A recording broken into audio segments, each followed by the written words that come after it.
Hey everyone, this is Cameron from SpeedCubeShop.com, and today we'll be taking a look at the final version of the Mgc 7x7.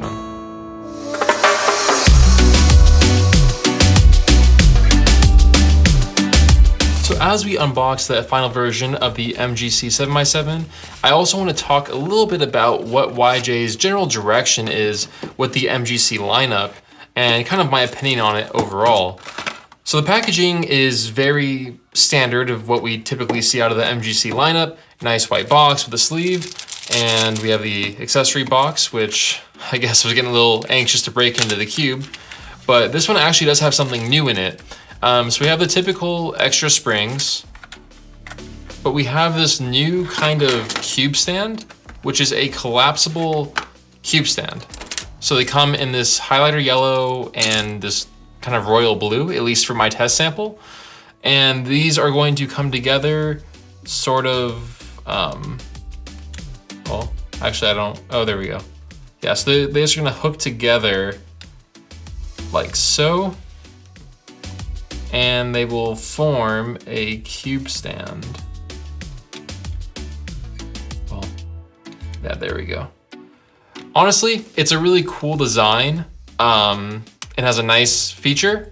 I guess the whole benefit here is that it makes it easier to ship and store if you want to break it down and transport it. So kind of a cool little feature, and it definitely will hold your cube. So moving back into the cube, I want to go ahead and set all this aside for a second. I've been really anxious to try the Mgc 7x7 because I have been messing with this cube since October of last year when I first felt the blue prototype that is featured in our earlier video going over that. So I'm really curious to see what sort of changes they've done to the Mgc 7x7 and how the final result came out. The first thing I noticed is I really love YJ's choice of the stickerless color scheme. We have a very vivid dark blue, a nice vibrant orange, a cool fluorescent green, fluorescent yellow, a very vivid red, and then obviously white. When it's in checkerboard pattern, looks really nice. I really love the contrast. As much as I do like lighter blues, I do have to admit that when I am speed solving, having a bit of a darker blue is a nice contrast and helps with the recognition. Overall though, really solid choice on the shades of YJ, so I'm happy to see they are continuing on with this color scheme. So the only thing I will say that I haven't been incredibly crazy about with the Mgc lineup is just the fact that they come so loose out of the box. Now, is that necessarily a bad thing? No, it isn't. And let me tell you that the Mgc lineup as a whole is absolutely incredible. It's just my personal opinion that out of the box, it's a little bit loose for your average speed cuber. The reason I bring this up is that we get a lot of emails from people that get new Mgc cubes saying that, oh, it popped and it's broken and whatever they say. So definitely, I would say that you should maybe tighten these up a little bit out of the box. But I will actually have to admit that while I'm doing the initial turns on this final version, despite it being looser, this is a very stable 7x7.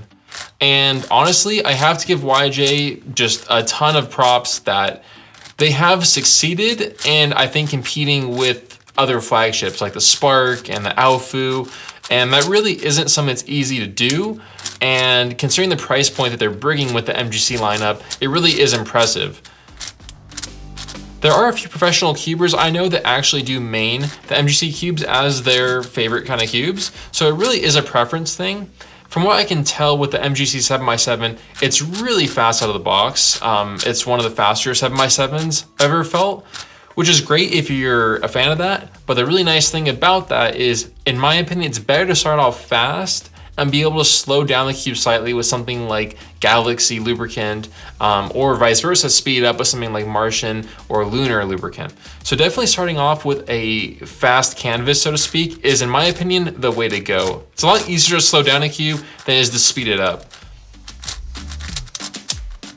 Again, I'm not the most accurate turner as I've been kind of spoiled by magnets, especially on bigger layered cubes. So I'm getting a little bit of locking, but honestly, that is really only coming from those loose tensions out of the box. And I guarantee you, like I said on the prototype, with a little bit of adjustment, it's gonna go away and be completely fine. The turning feel is, I think, my favorite feature of the MGC 7x7. It's really smooth, and I really like that all the layers feel the same. YJ has always been great about taking feedback from everybody, and one of my feedbacks was that you do a really great job with both the magnet strength and the turning feel of matching it very evenly between all the layers. There's something that I hate more than picking up a higher layered cube like a 7x7 and having the inners be super like strong magnets and the outers being really loose. It's kind of off-putting and it's really confusing, and it doesn't really flow very well for solving. So YJ did a really great job with making this cube just feel, I can't even tell if I'm not really like looking and paying attention. I can't tell like which layers I'm really turning. That's how even they feel. And like I said, considering this is out of the box without even being lubricated, I'm really impressed. I mean, overall, even being this loose, I mean, all things considered, if I slow down the turning a little bit and just go a little bit more casually, because you're typically more prone to lock up when you're just doing like random scrambles because you're turning kind of aimlessly. It really is a nice turning feel. It's very confidence inspiring. The magnets are a very nice moderate strength, which I think is perfect for the characteristics of this cube. The size is 66.5 millimeters, which is pretty standard for 7x7s. Very comfortable in the hand. And overall, I mean, you can see with this now being scrambled, just how great these colors look. I just can't say that enough. I don't really feel like doing a whole solve on video and taking up, more of your time, but I will say that this is just really a nice feeling cube. I mean, truthfully, I don't know what the exact price is going to be for this, but given the trend of previous MGC releases, it should be a slight bump above the 6x6. And if that is going to be the case, this is going to be a slam dunk, I think, for a lot of you who are looking to either get into 7x7 or upgrade from a budget entry-level model. So is this something that I could see pros using? Yes. Is it something that I could see beginners using? Yes. And that is really great because it gives you a lot of flexibility and you can kind of grow with the cube instead of going into something like a Spark and feeling a little bit overwhelmed potentially. So as I mentioned in the beginning of the video, YJ is really focusing on kind of competing with other flagships from other manufacturers. And a lot of you have asked me both in emails and on Instagram, how do I feel about the MGC lineup? My answer is always the same, which is for the money, you can't go wrong.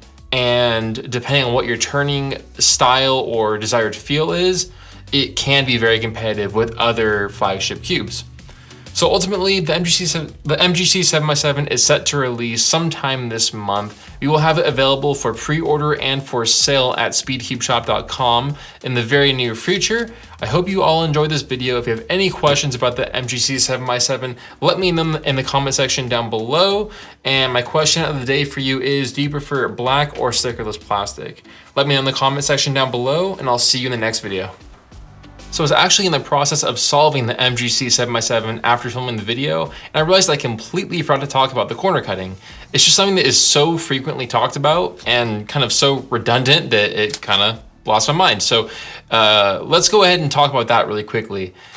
Out of the box, again, I still have not done any lubrication or tension adjustments. Let's go ahead and try, we'll dial it back to one piece. So that's incredibly easy with a nice snappy feel. And I feel like the cube has a lot more in it. We're now approaching 2 layers, which is, okay, yeah, so it's about a layer and a half is about the comfortable, yeah, that's like the happy medium where you're still getting the cube is staying together and it's a very crisp corner cut, whereas if you go a little bit past it, you start to get a little bit of piece separation. Honestly though, guys, if you are having to corner cut past a layer and a half on a 7x7, you might want to consider slowing down a little bit and focusing on your turning accuracy, because that is a lot of corner cutting for a 7x7. We'll do reverse corner cutting.